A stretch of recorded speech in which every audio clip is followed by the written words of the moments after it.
Well, good morning. Welcome to Awesome Marriage Live. I am so excited today to have a good friend, David Clarke, with us. David's latest book is Enough is Enough. He is, in my opinion, the expert, the guru on narcissism and gaslighting. And I'm so excited to have him spend a few minutes with us today as we kind of look at this issue that I see more and more in the counseling room. And certainly David has dedicated his practice to that now. So welcome, David. Thanks, Kim. My pleasure. It's good. It's good to see you. Well, let's just jump right in. Let's talk about narcissistic behavior first. What are some warning signs? If someone says, "Is my spouse narcissistic or not?" What do they need to look for? First of all, there's an incredible core of extreme selfishness. It is all about the narcissist, what he thinks, what he feels, where you go to church. I mean, everything is about him. The friends you have, it's all about him and his needs. We see a hallmark as verbal abuse. It never stops.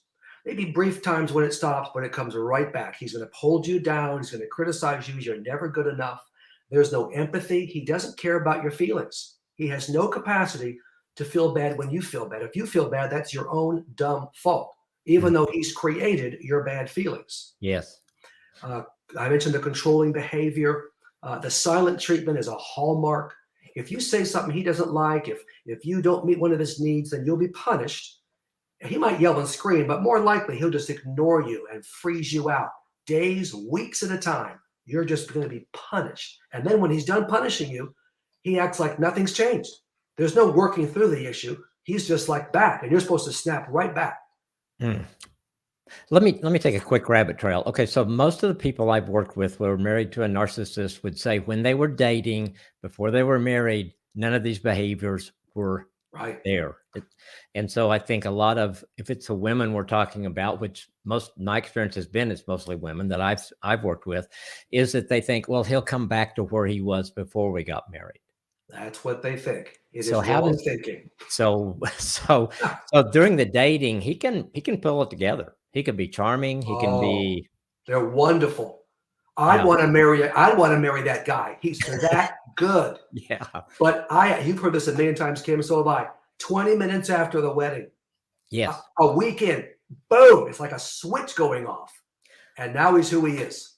Yeah, absolutely. Yes, I had a woman one time, and he changed from the reception to the hotel. He told her in that trip how life was going to be with him. And that's like, oh, no. Wow. Yes, I know. So let's talk a little bit about gaslighting. I think it's a term that more people are becoming familiar with. Yeah. I know there's a new series on one of the channels now about gaslighting. And so let's talk a little bit about that. Gaslighting is what just about every narcissistic abuser will do, and they're very good at it. It's really making you believe, if you're my wife, I'm going to make you believe you're crazy, you're mentally unstable. And more important for the narcissist, I want others to believe that too. Your children, your friends, your own family, people at church. And so they create these scenarios where they make you doubt your own sanity. I had a case where I had this older couple, and the guy was a narcissist. I knew that within 10 minutes. And so he was hiding her keys, and she didn't know where her keys were. Well, he was the one hiding them. Oh my gosh. I said, ma'am, she thought she was in dementia. He was pushing that narrative because she was on the verge of actually leaving him, and he couldn't have that. So the kids were thinking, mom's lost. I said, he's the one hiding your keys. Wow. I want you to go home today and hide his stinking keys, and we'll see how he likes it. Yeah. Or it's, you're losing your mind because he'll say, I never said that. I never did that. Complete denial of what you know is true. And he'll stick with it, making you think, is that what really happened? And they believe their own lies, so they're very persuasive. Yeah. That was opposite world with this guy. Yeah, I think that whole deal of how they almost get their army together, kids, family, church, pastors. I've had pastors fall into that. And so then the wife, it's like, what is wrong with me? Right. Because everybody around me thinks something's wrong with me. And now it must be me. And that leads to the total breakdown. Oh, yeah. I'll tell these ladies after talking with them on the phone. I say, I believe you. You're articulate. You love the Lord. You give me specific examples. I believe you. And they end up crying because no one has believed them. You want to talk to my husband? I said, I don't need to talk to your dirtball husband. I don't. I believe you. Let's start getting you out of this miserable, relationship that's destroying you. That's got It's to a be such a breath of fresh air for her to hear from somebody that has yeah. credibility.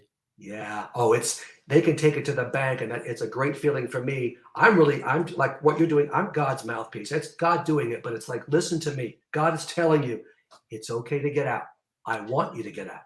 So, what are some of the lies that someone believes that keeps them with an abusive spouse? Here's some standards. This first one, there's a little truth to this, but ultimately, no, I cannot make it financially on my own if I'm going to leave this guy. Hmm. I'm dependent. I'm homeschooling. I don't have a job. To which I respond, who owns the cows on 1,000 hills? God, now you're not leaving today, but you can begin to develop a career, home-based business. You can start getting help from people. You're going to be okay. Plus, if this goes to divorce, and it probably will, uh, okay, you're going to get half. I'm just Yeah. telling you, you're going to be okay. So that's ultimately a lie, but it keeps them there. And most of these narcissists will say, if you ever consider divorcing me, I'll leave you with nothing. Yes, and that scares a woman, especially if It she's a does. stay-at-home mom. It scares them to death. Right. But I've seen when that happens and the woman leaves, the friends and church and family that rally around her, Yes. and she's Yes. shocked I because know. It's like, I can't believe these this. people thought I was dumb or stupid or whatever, Right. incompetent. Now, the kids, you've heard this a million times too, Kim, where they really think, I think it's better for my kids if I stay in this abusive relationship. I say, no, it is not across the board. Your boys are going to become like your dirtball narcissists and be abusers. Your girls are going to date and marry abusers. And get this, and this has already been happening in so many cases I see. He is now poisoning your own kids against you. You're gonna lose your kids if you stay. So that's Mm. a lie from the pit of hell, but they tend to believe it, and the church can encourage that. Well, better to have an intact family. No, not with an abusive dirtball. It's not. No. Get out. Even, and then that's followed by, yeah, but if it's 50-50, whenever they're with him, I can't be there to protect them. I say, are you kidding? They're being destroyed now. You're right on the scene.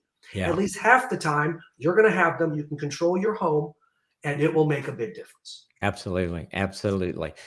Final thing, let's talk about if someone's in this abusive marriage relationship, what are some ways to stop showing emotion, separate them from the spouse? In other words, beginning to be who God wanted them to be. Here's some ideas, Kim. First of all, you have to convince yourself what is the truth. He's not going to change. Mm. Ironclad, not even a small candle burning. He's not going to change. If he does, because it's a miracle, be shocked. Be the most shocked person on earth. But the beginning of the shutdown is he's not going to change. And then don't let him suck you in to the cycle of abuse where he gets you upset. They love to get you upset, the drama, making you feel bad. Don't let him engage you like that. So you avoid him. One word, one Mm. sentence responses, and just stay out of the engagement because that's what he wants. So that'll make him upset too, but you're still better off just pulling back. Sure. Even physical distance is a good idea. Avoid him. If you can watch TV in a separate room because you like the Hallmark Channel, do it. Find some show, even if you don't like it, you know he hates, and you're gonna be in there. Let Yes. him develop his. If he wants to go on golfing and fishing trips, oh please, God love him. Please, honey, go. You develop your own life. So these are some ideas that just shutting your heart off so you're not so dramatically affected by what he does. Well, and in that separation, is it good then to try to for her to begin to find some people that will rally around her that get it? Right. Developing that support team starts now. Having her support team, which I think helps when if she does need to eventually leave, that support team is going to be Right. essential for her. Right. Choose carefully. Has to be people that get it, that will believe you, and will say nothing to your dirtball husband, and you will or wife. But you're developing that now, and they'll be your key team when you leave. Yeah. Well, you did mention wife, and I know it goes both ways. I think Yeah. most of the time, statistically, we see a lot more men than women, but there are cases where it is the wife. Oh, I've seen it, and boy, talk about a shrew. When the Bible talks about in Proverbs the contentious woman, Mm. that's what we're talking about. Maybe 15, maybe 10% of the time it's the woman. And so, yeah, they can be hellacious. So, yeah, you got to get away from her too. She'll kill you. Interesting that you gave the Proverbs quote because none of this surprises God. He knows our sins. He knows where we're going to go, and yet He's also there to help us walk through it. He is. He's going to be with you every step of the way. Women fear, one of the lies is, oh, God's going to be so disappointed in me if Yeah. I leave him. I say just the opposite, ma'am. Now, he'll love you no matter what you do. You can stay. But don't think God wants you to. He's disappointed even though he still loves you, if you stay, not if you go. Absolutely. He doesn't want you to suffer with no end in sight. Absolutely. I wanted to speak to our audience. If this is hitting any buttons for you, if you suspect any emotional or physical abuse, or if it's going on in your marriage, contact the National Domestic Violence Hotline. We'll put this below, and it's 1-800-799-SAFE, and it will help you a lot. David's book, Enough is Enough. Everything that David's talking about there, you can find out more and deeper in that. David does phone counseling, consulting on this subject, but my encouragement to be, if this has hit some buttons for you, don't just listen and walk away. It's time to do something.